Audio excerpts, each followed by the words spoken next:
और बिहार की तर्ज पर देश के 12 राज्यों में स्पेशल इंटेंसिव रिवीजन यानी कि एसआईआर की प्रक्रिया आज से शुरू हो गई है। एसआईआर फेज 2 की ट्रेनिंग आज से शुरू हो रही है। कल चुनाव आयोग ने प्रेस कॉन्फ्रेंस करके एसआईआर फेज 2 का ऐलान किया और इसके तहत 12 राज्यों में फेज 2 के तहत एसआईआर की प्रक्रिया शुरू हो रही है, वो भी आज से।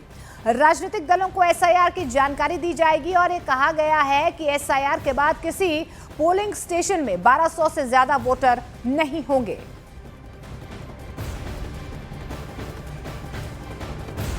तो देखिए बिहार के बाद कहां पर एसआईआर होगा, देखिए हम आपको बताने की कोशिश कर रहे हैं क्योंकि कल बाकायदा एक प्रेस कॉन्फ्रेंस की गई है। आज से इसकी शुरुआत भी हो जाएगी फेज 2 की। सबसे पहले आपको बता दें उत्तर प्रदेश, उसके बाद मध्य प्रदेश, उसके बाद पश्चिम बंगाल में अगले साल चुनाव भी होने हैं। वही राज्य है जहां पर चुनाव है, वहां पर एसआईआर की प्रक्रिया उसकी शुरुआत हो चुकी है। गुजरात के बाद केरल है और केरल के बाद पुडुचेरी, तमिलनाडु, ये तमाम राज्य है जहां पर एसआईआर की प्रक्रिया जो है अब शुरू कर दी गई है।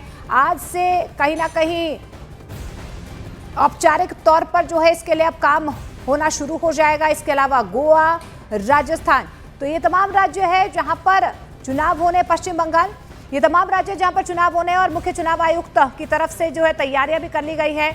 मुख्य चुनाव आयुक्त ज्ञानेश कुमार ने बताया है कि एसआईआर के दूसरे फेज की प्रक्रिया आज से शुरू हो रही है। प्रिंटिंग और ट्रेनिंग का काम 28 अक्टूबर 2025 से 3 नवंबर 2025 तक चलेगा। 4 नवंबर 2025 से 4 दिसंबर 2025 तक घर घर जाकर मतदाताओं की जानकारी जुटाई जाएगी। तो वहीं 9 दिसंबर 2025 को मतदाता सूची का ड्राफ्ट भी पेश किया जाएगा। और चुनाव आयोग एसआईआर को स्वाभाविक प्रक्रिया बता रहा है, लेकिन विपक्षी दल इसे अपने चश्मे से देख रहे हैं। 12 राज्यों में एसआईआर के ऐलान के साथ इस मुद्दे पर एक बार फिर से सियासत गर्मा गई है। सुप्रीम कोर्ट ने जिस एक्ट को वैलिडेट कर दिया, फिर वो सुप्रीम कोर्ट को भी नहीं मानते, लोकतंत्र को नहीं मानते।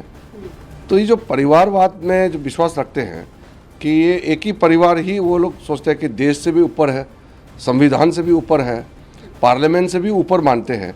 ईसीआई ने, चुनाव आयोग ने 12 राज्यों में एसआईआर की घोषणा की। अभी तक बिहार की एसआईआर के कारण और जो सवाल उसमें हम सब ने खड़े किए उसका उत्तर नहीं मिला, जवाब नहीं मिला। अनेकों बार सुप्रीम कोर्ट को हस्तक्षेप करना पड़ा बिहार के एसआईआर को दुरुस्त करने के लिए। नहीं तो चुनाव आयोग की नीयत और मंशा और भारतीय जनता पार्टी जिसने चुनाव आयोग को कठपुतली बनाया हुआ, उनकी नीयत और मंशा बिहार के एसआईआर से बड़ी स्पष्ट हो गई है।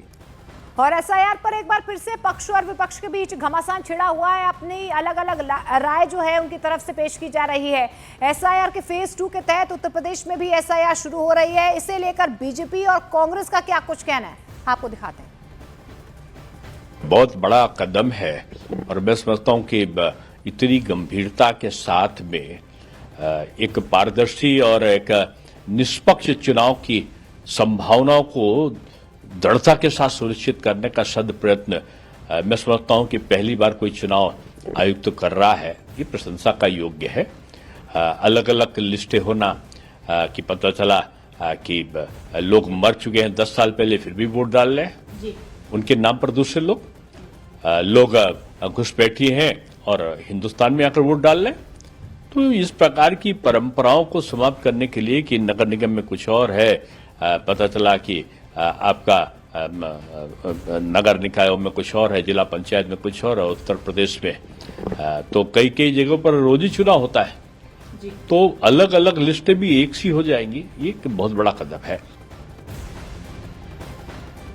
शुरुआत हुई है 12 राज्यों में लगभग 51 करोड़ मतदाताओं को एसआईआर के जरिए दलित, पिछड़े, अल्पसंख्यक के वोट छीनने की। मैं साफ कर दूं, कल हिम्मत नहीं पड़ी कि बता दें बिहार में कौन ये जो वोट थे, किस जाति, किस संप्रदाय, किस धर्म के थे।